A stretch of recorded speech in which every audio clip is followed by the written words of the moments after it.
igreja. Apocalipse 2. A primeira carta à igreja de Éfeso. Deus me colocou no coração sobre essas coisas, sobre a igreja morta. A igreja hoje está morta. A igreja hoje, ela não está numa forma que Deus queria. E a primeira carta que Deus me colocou nessa pregação, a carta da igreja de Éfeso. E a gente sabe muito bem que Jesus fala que eu sei as tuas obras e o teu trabalho e a tua paciência, e que não pode sofrer os maus. E puseste à prova os que dizem ser apóstolos e não são, e tu o achaste mentiroso. Esse versículo 2, do capítulo 2, mostra a visão de Jesus sobre aquela igreja. Mas a gente tem que ver que ele começa no versículo 1 falando: escreve ao anjo da igreja que está em Éfeso. Isto diz aquele que tem na sua destra as 7 estrelas, que anda no meio de 7 castiçais de ouro. Aqui, nós vamos voltar um versículo atrás, no 1:20, e Jesus explicou o que é isto. O mistério das 7 estrelas que viste, 1:20, que viste na minha destra, e dos 7 castiçais de ouro, as 7 estrelas são os anjos ou os mensageiros. Eu vou mudar para os mensageiros. Os mensageiros das 7 igrejas. E os 7 castiçais que viste são as 7 igrejas. Aqui, no versículo 1, Jesus já está falando: aquele que tem na destra as mãos direitas e que anda no meio dos 7 castiçais. Jesus está em todas as igrejas. Jesus, ele não saiu das igrejas. Jesus está nas igrejas, mas as igrejas não estão em Cristo. As igrejas não estão em Cristo. Aqui Jesus está falando: eu estou no meio dos castiçais de ouro. Ele está no meio das igrejas. Mas pastor, ele está falando das 7 igrejas? Não. Não, ele não está falando das 7 igrejas. Ele está falando de nossa igreja também. De todas as igrejas também. Jesus me tocou muito quando ele falou sobre essa igreja, para a gente começar a entender a igreja de Éfeso. Ela começou num período bem atrás, na segunda viagem de Paulo à Macedônia. Ele foi em Éfeso. Atos dos Apóstolos 19. Atos dos Apóstolos 19 fala que Paulo estava indo a Éfeso. E partiu, versículo 21.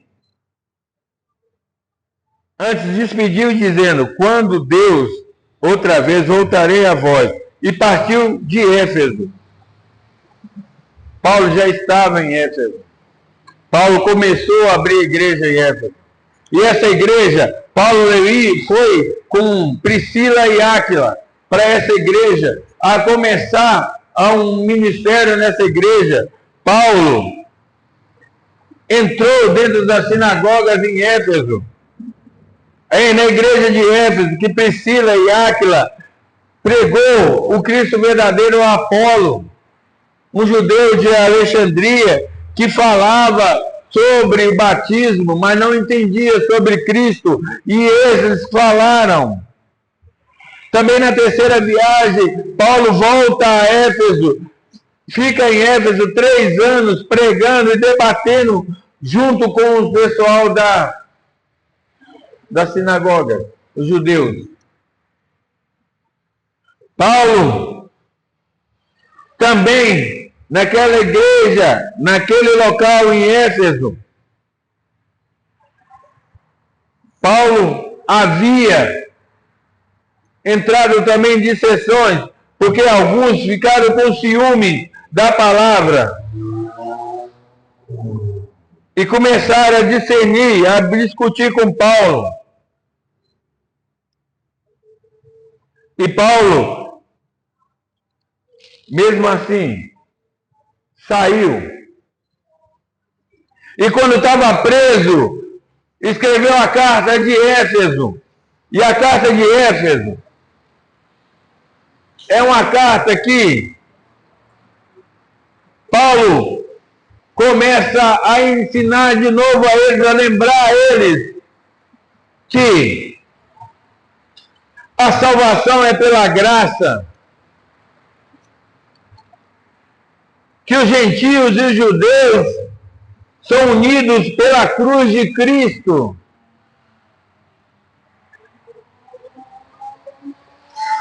Paulo explica que a vocação dele de ser apóstolo, de ser enviado, porque Cristo havia aparecido para ele. Paulo ora pelos Éfesos. No livro de Éfeso você vai ver isso. Mas Paulo fala no capítulo 4 sobre a unidade da fé, que ia dar esse sustentáculo que em Apocalipse 2 começa a falar. Porque Paulo começa a explicar para eles que um corpo é um só corpo, um só espírito. Paulo começa a mostrar para esse povo que a santidade cristã é oposta aos costumes dos gentios. E foi entendendo, e foi explicando para esse povo. Paulo ensinou os deveres domésticos no capítulo 5. E no capítulo 6, aquele mais pregado pelas igrejas, a armadura de Deus. Quando Paulo estava encerrando a sua passagem, criou e ensinou a armadura de Deus. E Éfeso é a única igreja que é citada com mais ênfase.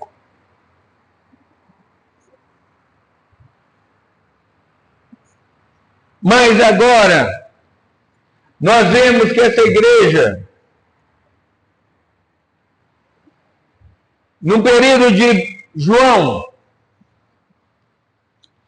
porque no período de João é um período meio conturbado. O período de João é um período que foi conturbado por causa dos romanos.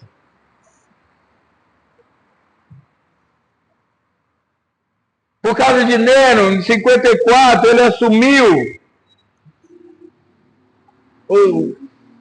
o César de Roma, o imperador de Roma. E em 64 ele pôs fogo em Roma e acusou aos cristãos de ter feito isto. E as perseguições começaram. Crentes foram crucificados, queimados vivos, Pedro é um deles. Todos os apóstolos já estavam sendo martirizados quando João começou a escrever essa carta, quando João resolveu, pelo Espírito de Cristo, na ilha de Patmos, a mandar essa carta, o povo já havia passado por várias coisas. Domiciano já era agora um imperador e continuava ao seu ciúme pelos cristãos. E João começa essa carta vendo Cristo vitorioso no meio da igreja. com sua glória, com seu poder.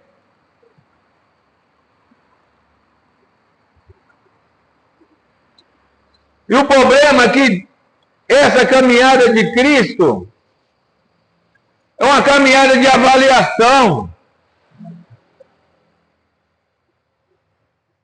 Você vê que Cristo começa a falar para esse povo palavras de como ele tinha visto cada um.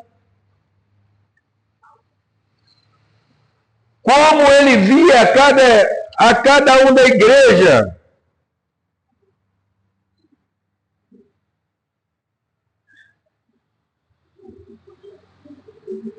Ao andar por entre as igrejas, ou entre essa igreja,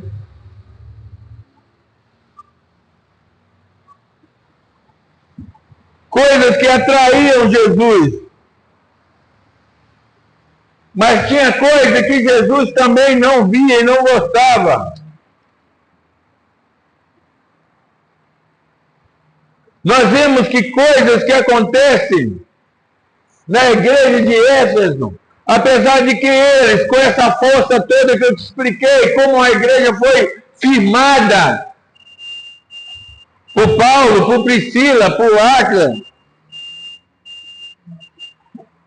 por Apolo. Também posso dizer também que está escrito também que Paulo mandou Timóteo a ficar nessa igreja. Uma igreja sustentável, uma igreja forte, um ministério forte, ao ponto de ver coisas e não aprovar, porque não era do jeito que eles aprenderam. Sofreu, teve paciência no que sofreu. E trabalhou o tempo inteiro pelo nome de Jesus, porque Éfeso era um ponto estratégico. Era uma igreja estratégica. Apesar de ser um povo idólatra, porque a Bíblia no 19 fala que o povo queimaram o livro de magia. Lá também tinha o templo da deusa Artemis, ou deusa Diana, como queira. E era uma das 7 maravilhas antigas do mundo, porque ela era linda, a igreja. E aí havia muita idolatria, havia muitas coisas, mas esse povo conseguiu ser um cristão fervoroso, ser um cristão firme. Mas era um povo agora, passado 40 anos da inauguração até João, era um povo que já estava numa geração que não era igual a essa geração. O que Cristo falou no meu coração é que muitas vezes nós somos fervorosos, nós somos bons, nós somos maravilhosos, mas nós não conseguimos colocar a próxima geração firme. Há estudos teológicos que falam que a terceira geração de uma igreja é a mais fraca. Porque nós não conseguimos colocar nos nossos filhos, nós não conseguimos colocar na igreja o fervor do primeiro amor.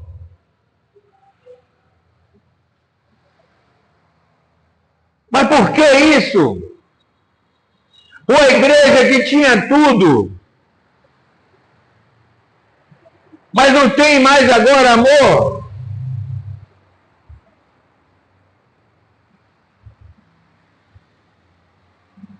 Algumas coisas a gente tem que lembrar, porque a palavra fala, lembre-se de onde caísse e arrepende. Muitas vezes nós estamos agora num evangelho que tudo é fácil, tudo é comum, tudo tem a ver. Mas o amor a Cristo fica para segundo plano.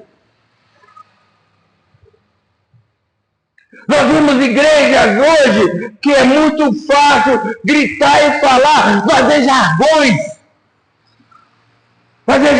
dentro da igreja. Oh, glória! Eita, glória! Mas cadê o amor?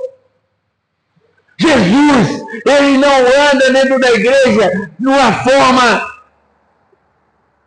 literal. Ela anda dentro da igreja, dentro dos corações. Não adianta você gritar, não adianta você mostrar, não adianta você fazer na frente dos outros, mas dentro do seu coração você não tem um amor necessário em Jesus. Nós vimos igrejas vazias, cadeiras vazias, porque nós somos fracos, gerações fracas, porque não perdemos o primeiro amor em Cristo. Somos gerações que não trabalhamos para Cristo, muito pelo contrário, nós trabalhamos com placa de igreja. Nós trabalhamos por nomes, apóstolos, enviados. Todos nós somos apóstolos, todos nós somos enviados. E de pregar o evangelho a toda criatura, isso é dever de cada um de nós. Mas nós precisamos ter principalmente dentro do coração o amor por Cristo. Porque Ele vive. Ele está vivo. E Ele está no meio de nós. Vemos igrejas hoje fazendo um monte de coisa, nos explicando que devemos amar a Cristo, ensinar a amar a Cristo, ensinar a criança, ensinar o jovem, ensinar o velho, ensinar a todos. Não existe ninguém. Aqui é uma igreja de 40 anos. 40 anos. Mas perdeu o amor. Esqueceram do amor. Estão fazendo coisas aqui por costumes.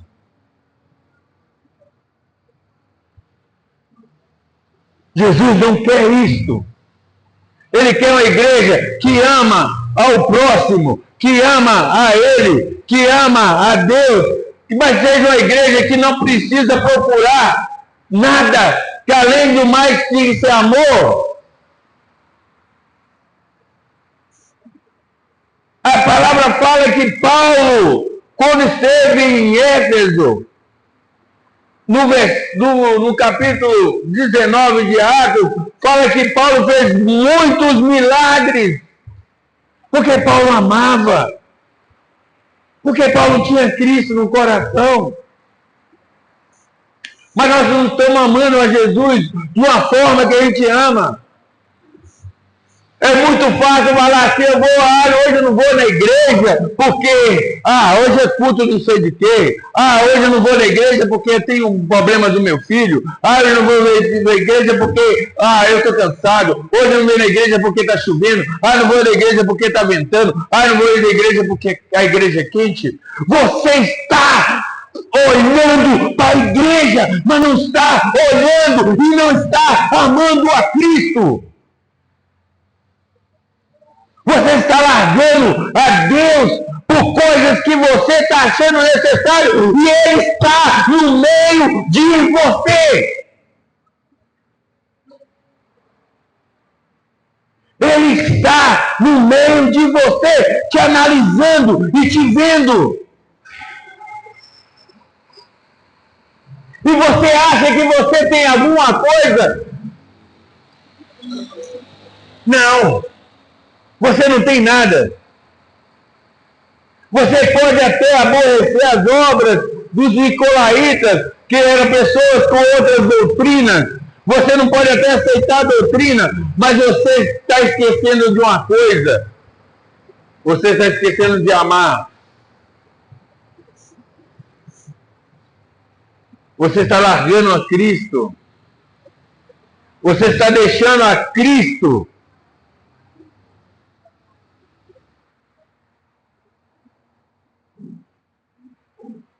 Ele está na igreja. Ele não saiu da igreja. Ele vai ser sempre o mesmo ontem, hoje e sempre. Mas você está esquecendo de uma coisa. Amar Cristo é principal. Esses cristãos do princípio da igreja, eles foram mordidos por animais, feras, mortos, estraçalhados, mas o amor continuava dentro deles. Foram queimados em praça pública, mas o amor estava dentro deles. A preocupação de Jesus mandar essa carta para João era para mostrar onde vocês estão, o que vocês estão fazendo. Quem é você? Ele está no meio de nós. Não adianta você trabalhar para Cristo, viver em Cristo, se você não tem um amor superior. Se você não tem um amor em Cristo acima de qualquer coisa. Hoje as igrejas estão vazias, porque os cristãos antigos continuaram fazendo o que a igreja primitiva fez. Deixou de ensinar o amor a Cristo. Estão ensinando o amor de Cristo, mas esqueceram de ensinar o amor a Cristo. Hoje as igrejas estão vazias porque pessoas acham que é necessário, eu posso ficar em casa. Há muitos hoje falando sobre desigrejados que acham que eles podem ficar dentro de casa, mas ele não esquece de uma coisa, ele esquece porque a igreja é comunhão. Jesus não foi um desigrejado para eles. Vou explicar para eles que não foi, porque ele andava com uma multidão, andava com 12, ele sempre teve alguém do lado dele, não seu parente que sabe dos seus defeitos e sabe das suas coisas, mas sim de pessoas que nunca tiveram e nunca te viram e estavam ali agora precisando da tua palavra. Se você é forte, venha para a igreja. Mostre o seu amor a Cristo e comece a passar para as pessoas aquilo que você tem de melhor.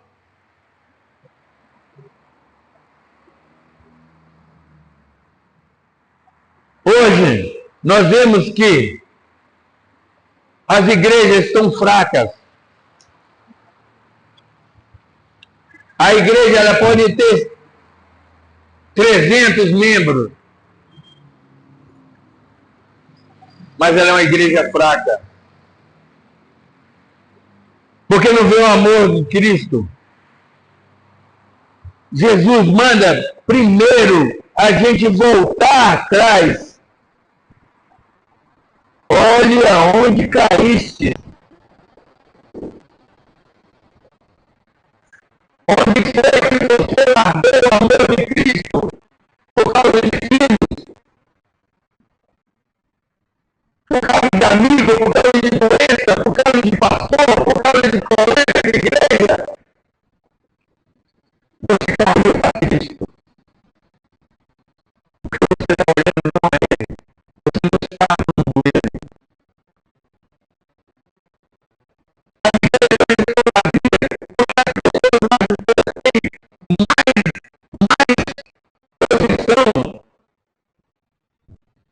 Pastores que acham que eles estão cheios, mas eles estão vazios.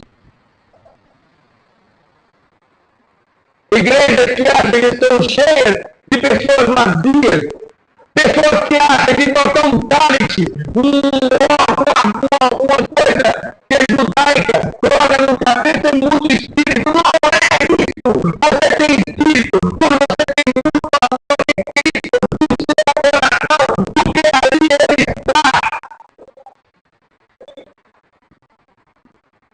Pessoas que acham que receber vai fazer com que eles siga Cristo. Não se anda se não tiver amor por Ele.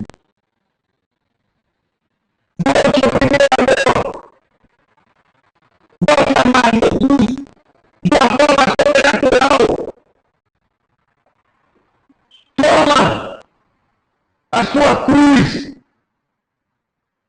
Coloque nas suas costas, atrás de você. Siga Jesus com amor. Não deixa que suas vontades mundanas venham atrapalhar a sua caminhada. Venha principalmente botar uma barreira no seu amor. Porque Jesus a vida, o que vencer, a vida eterna. Não é só que vencer. Só aquele que tem um amor superior. Não aquele que fala língua. Não aquele que tem fé. Não aquele que grita. Não aquele que tem conhecimento. Não aquele que tem nada. É aquele que tem amor superior ao amor próprio.